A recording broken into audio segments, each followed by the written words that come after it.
Bienvenue sur Teach, votre émission d'enseignement et de maturité spirituelle. La parole de Dieu est source de vie, elle est créatrice de l'univers. C'est grâce à elle que nous sommes transformés dans notre homme intérieur et que nous devenons utiles dans la société. Cette émission a été conçue pour vous permettre de comprendre et d'appliquer intentionnellement les Saintes Écritures dans votre vie quotidienne de disciples. Nous avons commencé depuis le début de cette semaine à parler de manière assez précise des responsabilités que chaque membre de la famille a en réalité vis-à-vis de sa famille, puisque nous touchons un aspect important de la vie du disciple de Jésus-Christ, qui est sa famille. Nous avions parlé hier de ce que c'est que les responsabilités d'un père. Qu'est-ce qu'un père est censé faire d'après la Bible? Mais aujourd'hui, nous voulons toucher un peu la question de la mère. Une mère, à quoi sert-elle? Une mère, nous tous, on en a eu une, d'une manière ou d'une autre. Peut-être sauf Adam, mais nous tous, on a eu une mère. Alors, une mère, ça sert à quoi? Pour vous qui me regardez, pour vous qui me suivez aujourd'hui, vous êtes père, mais une mère sert à quoi? Vous êtes fils, fille, une mère sert à quoi? Et vous êtes une mère, vous servez à quoi? Alors, let's teach. Grandissons ensemble.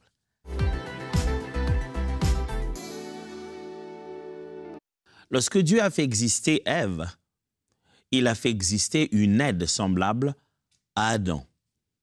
Un Nézer, c'est ça le mot en hébreu, Ézer, qui veut dire secours. Il a fait un secours à Adam. Il n'était pas bon que l'homme soit seul. Mais ce secours étant arrivé, vient un moment où on devait multiplier la progéniture. Le rôle de la femme s'est transformé aussi en rôle de mère. Elle prend plus seulement soin, elle vient pas seulement au secours de l'homme, mais elle a une responsabilité au-delà de son époux, qui est la responsabilité de la maison, de la vie de l'époux et des enfants. Ça devient une position de mère, non plus une position de femme seulement. Laissez-moi partager avec vous quelques rôles bibliques. J'ai dit bien quelques rôles, ce n'est pas tous les rôles qu'il faut. Peut-être que vous pensez à une autre chose qu'une femme est censée faire, une mère est censée faire. Je suis d'accord avec vous quand c'est biblique, mais je vais vous donner que quelques rôles, quelques responsabilités d'une mère. La première, tenez-vous bien, une mère est créatrice de la vie. Donc, elle crée la vie. Créer la vie est la première responsabilité. Oui, je sais. Une femme crée la vie, ce n'est pas Dieu qui crée la vie? Absolument oui, c'est Dieu qui crée la vie. Mais en ayant intentionnellement emprunté ces mots-là, créer la vie, c'est pour montrer à quel niveau de collaboration la femme est avec Dieu lorsqu'il s'agit d'amener la vie dans son milieu. La femme apparaît dans la Bible chaque fois et dans l'histoire comme celle avec qui Dieu collabore pour créer la vie. Christ va naître, c'est la femme. La promesse est à côté de la femme et la Bible dit même que c'est la descendance de la femme qui écraserait celle du serpent. Mais lisons ça quand elle-même le dit dans Genèse chapitre 4, versets 1 à 2. Genèse chapitre 4, versets 1 à 2. Adam connut Ève, sa femme. Elle conçut et enfanta Caïn et elle dit, « J'ai formé un homme avec l'aide de Dieu. » Elle enfanta encore son frère Abel. Abel fut berger et Caïn fut laboureur. J'ai formé un homme avec l'aide de Dieu. Cette phrase que Ève est en train de dire ici, elle est en train de répéter un verbe que Dieu a utilisé au moment où il a créé l'homme. La Bible dit, créons l'homme à notre image et à notre ressemblance. Dieu forma. Dieu a formé le corps, a créé l'être humain, a sculpté l'individu. Elle est en train d'utiliser les mêmes verbes. Elle est en train de dire, moi aussi à mon tour, j'ai fait comme Dieu a fait pour nous faire exister. Dieu a créé la femme pour que toute vie sur la terre, Dieu a créé la mère pour que toute vie qui vient ici-bas passe par elle. Et la vie peut être dans l'homme, mais ça doit absolument passer par la femme, selon la Bible, selon Dieu, pour qu'elle soit vécue, elle soit rendue disponible. Luc chapitre 1, versets 34 à 36. Luc chapitre 1, 34 à 36. Marie dit à l'ange, « Comment cela se ferait-il, puisque je ne connais point d'homme ?» L'ange lui répondit, « Le Saint-Esprit viendra sur toi, et la puissance du Très-Haut te couvrira de son ombre. C'est pourquoi le Saint-Enfant qui naîtra de toi sera appelé Fils de Dieu. Voici Élisabeth, ta parente, a conçu elle aussi un fils à sa vieillesse, et celle qui était appelée stérile est dans son 6e mois. » L'ange vient parler à Marie. Il dit, écoute, le Saint-Esprit va te couvrir de son ombre, l'enfant qui naîtra en toi, il sera appelé fils de Dieu. Mais pourquoi vous n'êtes pas allé voir Joseph? Non, non, non, Dieu veut multiplier la race, Dieu veut donner la vie à l'humanité. Et pour ça, il collabore avec la femme. La femme, la mère, est celle par qui Dieu veut amener la vie dans la maison.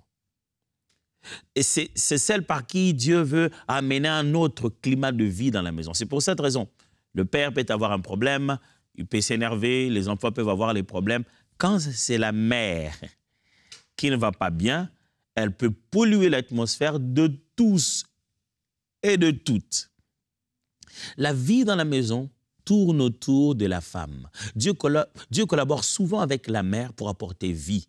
C'est elle qui multiplie la race, on va y arriver. C'est elle qui est l'instrument par lequel Dieu amène la vie.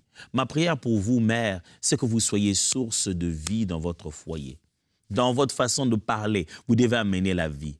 Dans votre façon de traiter les gens, vous devez amener la vie. La vie que Dieu veut faire couler dans votre maison, elle ne viendra pas des prophètes, elle viendra de vous. Dieu veut vous utiliser, vous en tant que mère, pour apporter cette vie dans votre foyer.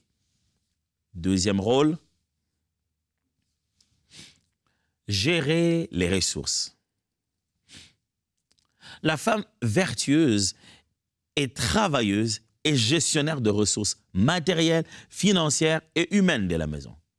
Quand la Bible décrit ce qu'on aime appeler la femme vertueuse dans Proverbes chapitre 31, on commence à décrire la bonne femme, la femme vertueuse, qui est la plus grande bénédiction. Et quand on fait ce poème où on décrit les capacités de cette femme exceptionnelle, on y ressent sa capacité à gérer.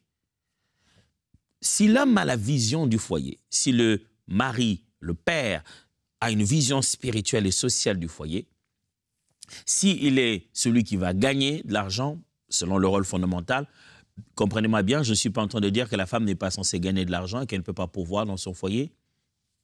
Mais lorsque ces deux choses sont ramenées à la maison, la Bible aime montrer souvent que la femme a un rôle de gestionnaire beaucoup plus aiguisé que celui de l'homme. La femme gère sa maison, gère ses ressources. Elle gère les humains qui sont dedans, les finances qui sont dedans et le matériel qui est dedans. La femme est une gestionnaire, c'est elle la manager de la maison. Elle manage tout le monde, c'est ça la mère. Une mère a plusieurs mains, comme on aime dire. Elle peut faire plusieurs choses en même temps. Elle est là en train de faire ceci, elle lave là-bas, elle s'occupe des enfants. Dieu a créé la femme dans son rôle de mère avec ses capacités de pouvoir gérer, superviser, contrôler ces choses-là, les planifier, les mettre en action. Elle peut faire plusieurs choses simultanément.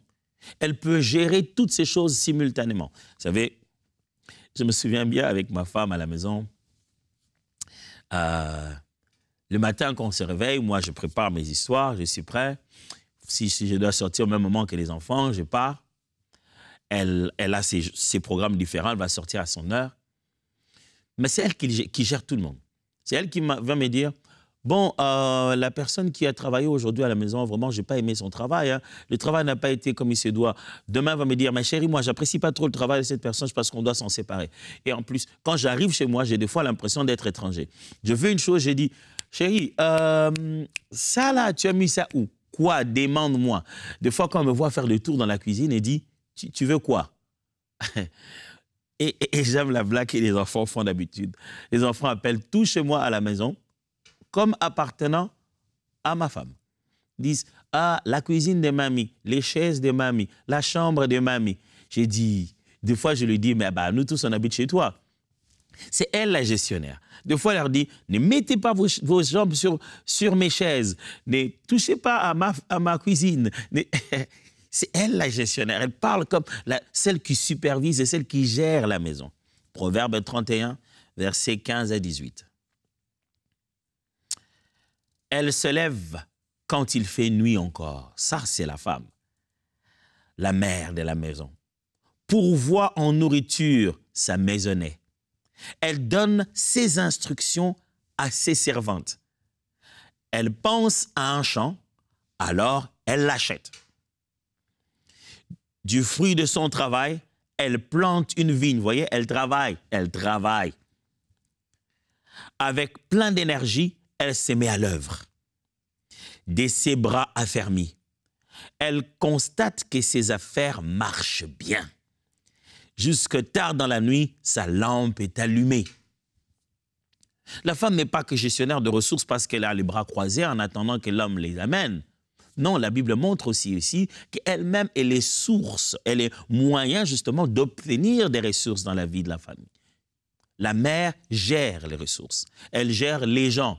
Ah, mais ma mère, franchement, elle me dérange trop, elle est tout le temps derrière moi. C'est le rôle d'une mère. J'ai vu beaucoup de jeunes filles qui se plaignaient de leur mère. Elles voulaient tout être sauf comme leur maman.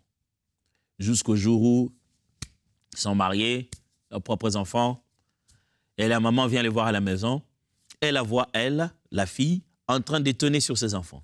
« Hé, hey, toi, arrête ça, fais pas ceci. » Et puis l'un des enfants qui vient voir sa mémé, il dit « Mémé, demande à maman d'arrêter de me déranger. » Il dit « Mais arrête de déranger l'enfant. » Et puis c'est la maman qui dit « Mais franchement, toi, la mémé, maman, je ne sais pas ces enfants, pourquoi ils sont comme ça? Où est-ce qu'ils ont eu ça ?» Et c'est la mémé qui s'est mise à rire. Il dit « Tu sais, quand je regarde ta fille, elle me rappelle exactement toi. » Vous savez, qu'est-ce que ça veut dire quand une mère dit comme ça à sa fille qui a commencé maintenant à prendre soin de ses propres enfants?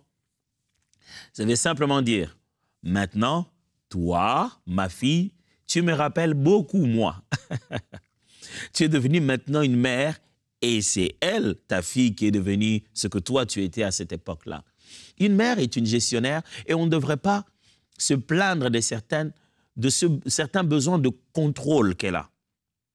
Aucun gestionnaire ne voudrait que les choses échappent à son contrôle. Il doit connaître ce qu'il y a comme ressources. Je me souviendrai toujours, je suis né d'une grande famille où on est assez nombreux, hein, je vous évite le nombre, on a très peu de filles mais beaucoup de garçons, je suis né d'une très grande famille. Et je me souviens que ma mère devait des fois, pour nous nourrir tous, allez, ceux qui sont de ma culture connaissent ce qu'on appelle un foufou, elle devait préparer une grosse casserole comme ça pour nous les garçons, elle devait en préparer 2 fois ou 3. Elle avait une notion, elle savait combien de maïs, de blé elle a laissé dans le grenier, qu'est-ce qu'elle a prévu, qu'est-ce qu'on a. Le mal, c'est qu'elle sortait le matin très tôt pour aller chercher quelque chose pour qu'on mange. Nous, au petit déjeuner, de prendre du thé, ce qui n'était pas évident. On se préparait déjà un bon foufou. Et puis à midi, avant qu'elle revienne, on se préparait déjà un foufou. Elle venait après, elle nous préparait un dernier foufou. Et donc, de temps en temps, je n'étais pas l'œil là-bas au magasin, dans le grenier, pour voir si on avait encore assez de farine de maïs. Je me souviendrai qu'un jour, elle a littéralement pleuré. Dieu bénisse les mères et Dieu bénisse ma mère Pauline. Et elle a littéralement pleuré. Elle dit, mais vous les garçons, comment je vais faire? Maintenant, il n'y a plus assez de maïs, de blé. Mais là, Dieu, qu'est-ce que je vais faire avec ces enfants? Ben nous, on était choqués. Maman, tu pleures? Elle dit, mais oui. S'il en reste que très peu comme ça, comment vous allez finir le mois? Je ne comprenais pas pourquoi elle en était arrivée à pleurer, mais depuis que je suis devenu parent, je sais ce que c'est. Elle arrive, elle s'est dit, on va où? On ira comment? Je n'ai plus assez de ressources. Est-ce qu'on va en avoir assez pour nourrir tout le monde? Ça, c'est une mère. Une mère est gestionnaire. Elle a été créée, Dieu a créé, a donné la responsabilité de la mère à savoir qu'est-ce que j'ai comme ressources. Comment je vais placer ça? Vous savez, il y a un des moyens de définir ce qu'on appelle un gestionnaire ou en anglais un manager. Un manager, c'est devenu aussi en français maintenant. On aime dire que le management, c'est l'affectation intelligible de ressources. Une femme, en tant que manager, une mère, affecte intelligiblement les ressources qu'elle a. Un des bons exemples que j'ai toujours eu dans la vie, c'est que des fois, on s'est dit, vous savez, beaucoup d'hommes vont se retrouver. La femme vient te dire, écoute, on n'a plus rien, hein. Tu sais, il faut vraiment trouver quelque chose parce qu'on n'a plus rien. Ce matin-là, tu sors en disant, il faut trouver quelque chose, on n'a plus rien. Mais tu reviens à la maison, vous avez quand même mangé. Et tu dis, tu sais, ça, ce qu'on a mangé, d'ailleurs, c'était un peu l'argent qui m'était un peu resté dans mes petites économies, c'est avec ça qu'on a mangé. Tu dis, oh, merci, chérie. Demain, tu ne trouves rien, tu reviens encore, dis, mais tu trouves la nourriture. Tu dis, mais comment on a mangé? Lui, ça, c'était un peu le fin fond de mon sac. Et maintenant, j'ai plus rien. Ça, c'est la dernière. Ça, c'est la dernière. Et demain, vous mangez encore. Ah, mais où est-ce que tu as eu ça? En tant que gestionnaire de ressources, elle ne peut pas livrer toutes ses cartes. Quand il dit qu'elle n'a rien, c'est parce qu'elle n'a plus rien à dépenser comme ça. Après, quand il dit il n'y a plus rien du tout, c'est qu'elle a commencé à toucher à ses ressources. Quand il dit maintenant il n'y a plus rien, on n'a vraiment plus rien. C'est que maintenant il reste le dernier des rien. Non, c'est ça le réflexe d'un gestionnaire. Troisièmement, une mère a comme responsabilité d'éduquer ses enfants et son mari. Enfants et mari. Voilà, allez, attendez. C'est la mère qui passe par là qui dit « Chérie, ne laisse pas tous tes cahiers n'importe où. Demain, quand je viens, je range. Il ne faut pas laisser les cahiers n'importe où. » Ce n'est pas parce qu'elle est juste à la maison. C'est ce qu'elle fait là, m'aide au travail. Ce qu'elle fait là, m'aide dans toute la vie sociale après. C'est pourquoi quand vous voyez quelqu'un qui est bien éduqué, on s'est dit « Dis-moi qui était ta mère. » Vous vous souvenez, la femme, elle regarde Jésus et dit « Ah, heureuse la femme qui t'a allaité. » C'est dit, la mère qui t'a eu, tu es son bonheur parce que tu es un enfant spécial. Quand une femme éduque bien son enfant, elle en est heureuse quand on dit « Ah, cet enfant est très bien éduqué. » Je me souviens, nous, à l'école primaire, quand on grandissait, on avait une récitation, une sorte de récital qu'on avait. Ça s'appelait « L'enfant propre ». L'enfant propre. Quand on dira « À qui donc ce bel enfant? Si mignon, si gentil, si propre que voilà. » De toute fière que la mère répondra « C'est à moi ce bel enfant-là. » La mère répondra. Parce que même dans le quotidien, la nature elle-même nous enseigne que la forme que prend l'enfant dans la société, son caractère, comment il s'habille, comment il parle, combien propre il est, c'est la responsabilité de la mère. La mère investit pour éduquer cet enfant.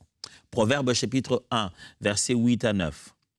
« Écoute mon fils l'instruction de ton père et ne rejette pas l'enseignement de ta mère, car c'est une couronne de grâce pour ta tête et une parure pour ton cou. » Là, on est en train de dire écoute l'instruction de ton père. Ça veut dire écoute l'enseignement de ton père. Mais on dit ne rejette pas l'enseignement de ta mère. Le mot qui est là, c'est drôle, hein, parce que le mot qui est là en hébreu, c'est le mot Torah. C'est le même mot qu'on utilise pour parler de la loi des dieux. Mais le premier mot là-bas, instruction de ton père, c'est l'hébreu mitzvah, qui veut dire les lois, les lois, les mitzvot. C'est-à-dire les lois, les instructions. Mais là, Torah, c'est ce qui dit toute la loi de Dieu, l'instruction de la révélation divine. On dit que la mère, elle est comme je veux dire, elle est comme la gardienne de la loi de la maison. Elle place l'instruction. C'est elle qui me fait la Bible de la maison. Mais le père, il est comme le Moïse qui amène les lois de la maison. Proverbe chapitre 6, versets 20 à 21 dit « Mon fils, garde les préceptes de ton père et ne rejette pas l'enseignement de ta mère. Lis-les constamment sur ton cœur, attache-les à ton cou. » Même chose, quand on dit l'enseignement de ta mère, on dit précepte de ton père. En hébreu, là-bas, le mot précepte, c'est le mot qui est traduit pour parler des châtiments. C'est-à-dire, garde les châtiments. Là, il y a, désolé, c'est plutôt l'inverse.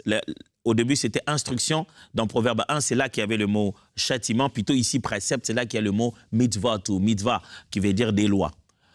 Le père donne des lois et donne des châtiments. Mais la mère, elle fait les commandements de la maison. Les grandes instructions de vie. Elle détient la Bible du faire ou de ne pas faire de la maison. Nous tous, y compris nous les maris, nous avons tous l'impression que nous habitons chez la maman, chez la femme. Pourquoi? Dieu lui a juste donné la responsabilité des gestionnaires. Elle gère. Et dans cette responsabilité des gestionnaires, elle éduque. C'est elle qui donne les grandes instructions pour nous tous, pour que nous puissions apprendre à vivre là-bas. De sorte que quand chacun de nous sort de chez lui, il va dans un match où on va voir quelle était la capacité de son coach.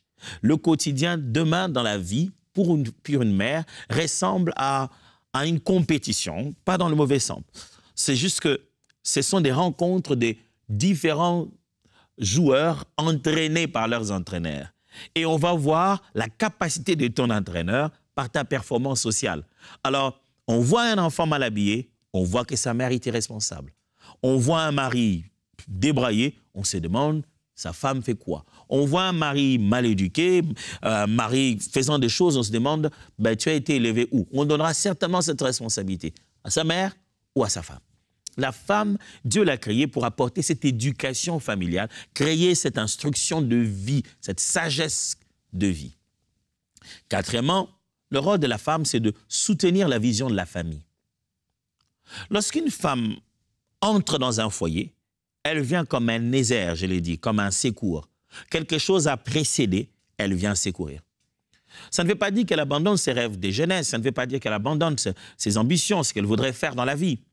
C'est pour cette raison que l'on prie avant de savoir qui épouser.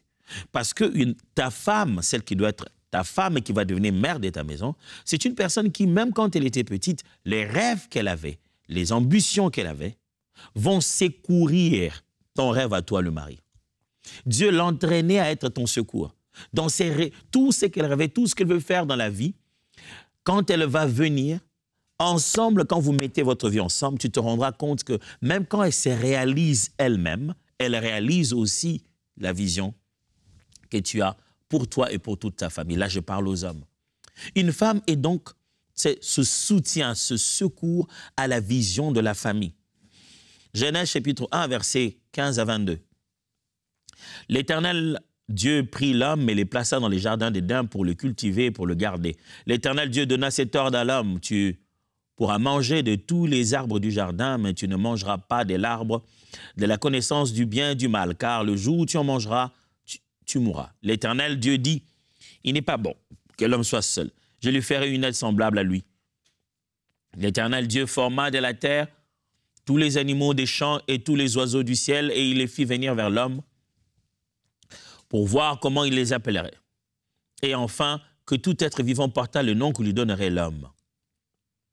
Et l'homme donna des noms à tous les bétails, oiseaux du ciel et à tous les animaux du champ, mais pour l'homme, ils ne trouveront point d'aide semblable à lui. Alors l'Éternel Dieu fit tomber un profond sommeil sur l'homme, qui s'endormit. Il prit une de ses côtes et renferma la chair à sa place. L'Éternel Dieu forma une femme de la côte qu'il avait prise de l'homme et l'amena vers l'homme. Dieu vit que l'homme n'était pas bien qu'elle soit seule. Il a commencé à donner la vision à l'homme, qu'est-ce qu'il veut faire de l'humanité. Mais il se rend compte qu'il a besoin d'aide. Et quand cette aide vient là, il se dit, bon, maintenant que je suis indépendant, je vais voir comment je vais tracer ma propre vie. Non, elle vient participer à cela. Discerner le climat spirituel de la famille, c'est le point 5. Une des responsabilités de la femme ou de la mère en particulier, la mère de famille, Dieu lui donne les capacités, la responsabilité de discerner le climat spirituel de la famille. Il y a quelque chose qu'on pense être dans la femme, un genre de hyper soupçon, elle est trop soupçonneuse, elle se fait trop d'illusions. Non, c'est un réflexe naturel que Dieu a placé à la femme de toujours être obligée, toujours, des fois malgré elle, ressentir le climat de la famille. Dans ta vie à toi, le mari, dans la vie des enfants. Du coup, on commence à se poser la question, ah ben, elle soupçonne tout et n'importe quoi. Non, Dieu permet à la femme de fixer les regards dans un aspect de la vie de la famille qui lui permet de savoir comment ça va. Qu'est-ce qui se passe? C'est pour cette raison que la femme a souvent raison. Quand elle t'avait dit ne le fais pas, finalement tu l'as fait et c'était grave. Genèse chapitre 27, versets 5 à 13. Je ne vais pas me mettre à tout lire les textes, mais vous pouvez le lire calmement. Il s'agit ici de Rebecca. Rebecca se rend compte que son mari, Isaac, va bénir Ésaü, le fils aîné. Elle s'est dit non. Elle a entendu. Elle connaît les climats spirituels de la famille. Ça ne peut pas être comme ça. La bénédiction ne peut pas aller à l'aîné. C'était dit depuis que les enfants étaient dans le ventre que je dois tourner ces choses. Et elle, écoute ce qu'elle va dire à Jacob et dit à Jacob. Jacob dit, mais j'ai peur qu'il y ait une malédiction. Et dit, mon fils, s'il y a une malédiction, que ça retombe sur moi. Waouh, quelle responsabilité. Lisons plutôt Luc, chapitre 2, versets 50 à 52. Mais ils ne comprirent pas ce qu'il leur disait. Puis il descendit avec eux pour aller à Nazareth et il leur était soumis. Sa mère gardait toutes ces choses dans son cœur et Jésus croissait en sagesse, en stature, en grâce devant Dieu et devant les hommes. Jésus on l'a perdu. Quand on le retrouve après, ses parents le retrouvent et disent j'étais en train de m'occuper des affaires de mon père. Mais ils n'ont pas compris. Mais sa mère a retenu. La mère retient certaines choses spirituelles importantes de la famille. Elle se souvient des promesses de Dieu. Elle sait reconnaître que mon fils ne va pas bien. Mon mari n'est pas normal. Jean 2, 3 à 5 nous montre vraiment que Marie connaissait finalement l'atmosphère spirituelle de Jésus.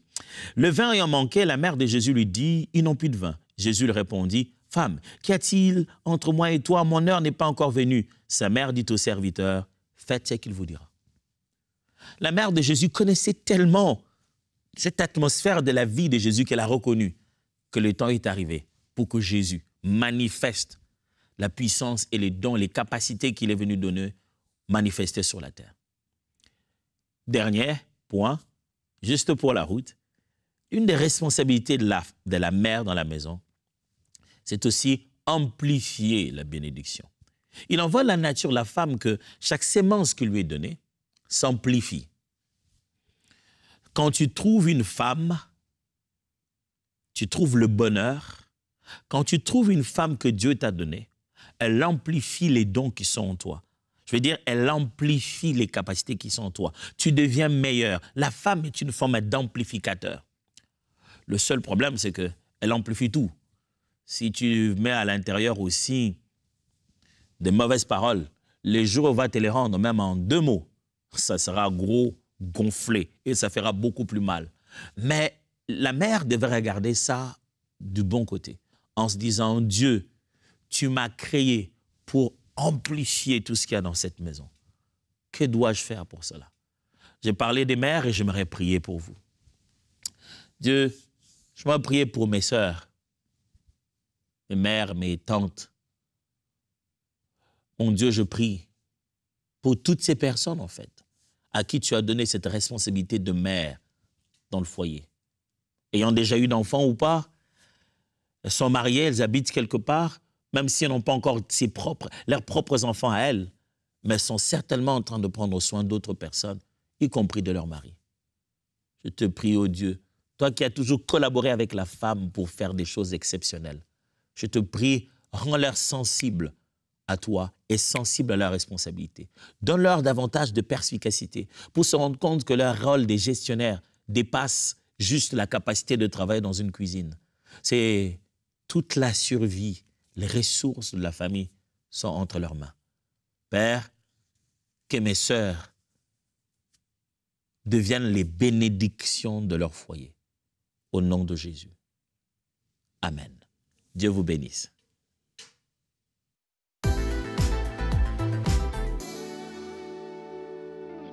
Merci d'avoir regardé cette émission et merci à tous les partenaires de MCI qui portent cette vision avec nous à nos côtés. C'est grâce à vous qu'on peut produire de telles émissions et voir des vies transformées. Je pense à cet homme qui s'appelle Claude qui nous a écrit récemment et qui a dit à quel point le Seigneur a fait des guérisons dans sa vie. Il a été restauré. Il a lui-même dit « J'étais comme le possédé de Gadara que le Seigneur a libéré. » C'est énorme et on se dit que tout ça se fait dans une multitude de vies qui sont là, qui regardent les programmes de MCI et c'est grâce aux partenaires mensuels. Et donc aujourd'hui, si vous voulez vous joindre aux 20 000 partenaires mensuels pour répondre à la grande commission, ce que le Seigneur nous a appelé de faire, d'aller par tout le monde et de faire des nations, des disciples, en prêchant la parole, c'est ce qu'on fait à travers de MCI et on peut rejoindre, on peut connecter avec des personnes qui sont là dans leur maison, qui n'auraient peut-être jamais entendu parler du Seigneur Jésus autrement. Et donc aujourd'hui, je vous encourage à vous qui suivez, qui n'êtes pas encore partenaire de MCI, de rejoindre cette belle et grande famille des partenaires mensuels. Que le Seigneur vous bénisse et qu'il agisse puissamment dans vos vies. Dès maintenant, faites partie des 20 000 partenaires mensuels qui porteront la vision de MCI et qui l'amèneront encore plus loin. Pour faire votre don, rendez-vous sur emcitv.com/20 000.